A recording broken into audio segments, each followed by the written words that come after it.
Hello and welcome to today's graphic design tip of the day. For today's tip, we're going into Gravit Designer, which is a great substitute program for Adobe Illustrator to create vector images with a lot of the same processes. So you can see I brought Illustrator Basics page 2 in here. The link to this page is provided in the description of this video, and I'm going to go through those same techniques that I did in Illustrator in Gravit Designer. To zoom into your document, remember Control plus or Command plus if you're on a MacBook. And then I always recommend when you're working on an image to lock that layer. So on Gravit Designer, it's here, the same little lock icon, and then using the new layer button here to make a brand new layer to actually start drawing on. So the first technique we're going to use is the pen tool, drawing a more advanced shape. When you have any straight lines, we're clicking and letting go to draw the straight lines. Anytime that you get to a long curve like this, I would recommend clicking and dragging for a point at the start of the curve, one in the center of the curve, and then one towards the end of the curve to create that nice smooth transition. Remember, the fewer anchor points that you drop, the nicer your design is going to look, the smoother it's going to look at the end. So again, when I get to this curve, notice I dropped 3 anchor points total. When I get to these straight edges again, it's just clicking and letting go. The center here, click and drag. And then I'm going to do 3 again for the front here. So click and drag, 1 in the center, click and drag, and then 1 at the end. Another curve, so 1 at the start of it, 1 in the center, and 1 at the other side. And then finally just a straight line connecting to the beginning. I can use my move tool, the black arrow key, to move that design over. And if I wanted that exact same color as that was on my basics page, our fill color is here with the eyedropper, and I can grab that exact same color. If I don't want a stroke, you can go to your border option and just turn that off with the visibility icon. The second one, we're going to be drawing the shape first, but this time learning how to cut the shape in half. So using my pen tool, I'm going to click around the outside, way easier than any of the curves. And then I'm going to be showing you how to use the knife tool in this program to do the same thing that the scissors tool does in Illustrator. So once I have my design drawn, of course, I can use my fill and my border to change the colors if I wanted to match this up. If I wanted to have additional anchor points on this, I can go to my pen tool and hover over any part of the path. So maybe I want to cut just this part of the K off. I can look for the little plus sign icon with my pen tool and add an anchor point on each side wherever I want to cut through.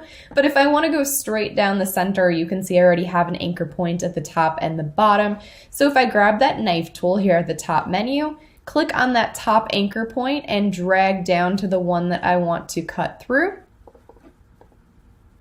So when I pull this apart, it is now going to be completely different paths that I could change the colors of individually if I wanted that one to have that fill and no stroke, and manipulate how you want to in your design.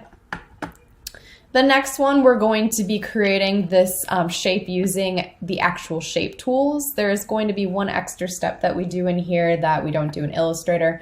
So with the rectangle tool, if I want perfect squares, remember you can grab that, hold down the shift key and stretch perfect squares. And if I want that same color, I could grab it there. You can also copy and paste this. So once you have one, if you do Control C and Control V, it'll copy and paste it, so I can use it to fill these other ones. So I don't have to keep going up to the shape tool and grab it again. Even for the rectangle, I can paste another one and stretch this larger. And same thing with that bottom one. Paste it one more time. If you're on a Mac, it's Command C, Command V instead of Control. And then for my last shape, I'm going to go to my ellipse tool, hold down Shift and drag that ellipse. Again, use my eyedropper to grab the color that I want it to be. But these are all individual shapes, so unless I group them together to move them, they'll all move as separate individual pieces. They're not one path. So in Gravit Designer, we do have to grab all of those shapes and go to Modify, Path, and Convert to Path, because right now you can't edit the shapes. Now they are all individually paths that I would be able to go through and add anchor points to or delete them if I wanted to further customize that. But I can also grab all of them now and look at the top menu. It has the same Unite icon that Illustrator has. It's called Create Compound Shape here. So if I click on that, it will merge them all together as one piece. So now we can move them and they are all that one same shape. The last technique we're going to use in here is to create a gradient. In the example, it has it on a circle, so we'll do the same thing, drawing my shape first. Now, if I want to edit this one, remember we do have to go to Modify, Path, Convert to Path. So I can change it. And on my menu over here, we have my fill color. So I'm going to click on that to open it and change it from color fill to any of the gradient options. So you can see there's linear, gradient, there's radial, so going from the center out, you can change it to any of these. I'm going to click on linear gradient for our example. And then starting with that outside color here, I can either use my color picker to grab a color from my design, or I can choose a color from the color palette over here. And same thing, I can go to this side, just click on the color that's over here, just like so.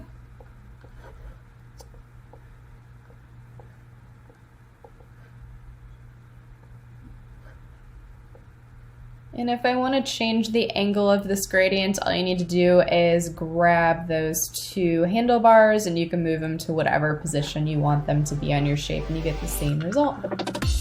I hope you enjoyed today's graphic design tip of the day.